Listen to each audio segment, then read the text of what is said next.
นี่เคยเห็นโทรศัพท์บ่เคยเห็นดอกเคยเห็นบ่เห็นบ่เห็นโทรศัพท์ยังเห็นแล้วนี่เห็นบ่ยังไงเด็กเคยเห็นโทรศัพท์บ่นี่โทรศัพท์ไม่ใช่ได้ออกทีวีเลยเด้นี่เห็นบ่นะฮะออกแล้วไม่ใช่อยู่บ้านใดจักอยู่บ้านไหนไม่ใช่อยู่บ้านใดก่อนตอนนี้เฮาอยู่บ้านใดอยู่บ้านตะนวลได้มี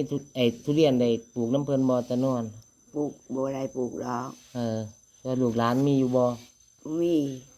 เฮาเฮ็ดแต่ยางก็พอเนาะเฮ็ดยางก็พอครับเฮ็ดแต่ยางก็พอกินอยู่ยายได้เบิ่ง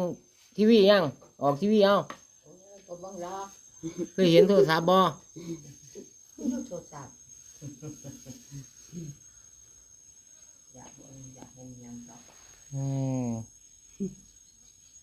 ส่องหยังนั่นเห็นเบิ่งอีหยังเห็นอยู่บ่เบิ่งเลขจักแล้วเบิ่งอีหยังเอาเบิ่งเลขก็เบิ่งนำมามีเลขให้เบิ่งอีก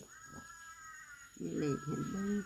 อยากเบิ่งอีหยังโทรศัพท์บ่อยากเห็นเอารูปเจ้าของมันงามโพดเดี๋ยวเปิดให้เบิ่งได้เห็นเนี่ยทีวีได้ออกทีวีงามอยู่กับผู้เฒ่าผู้แก่ไปนะ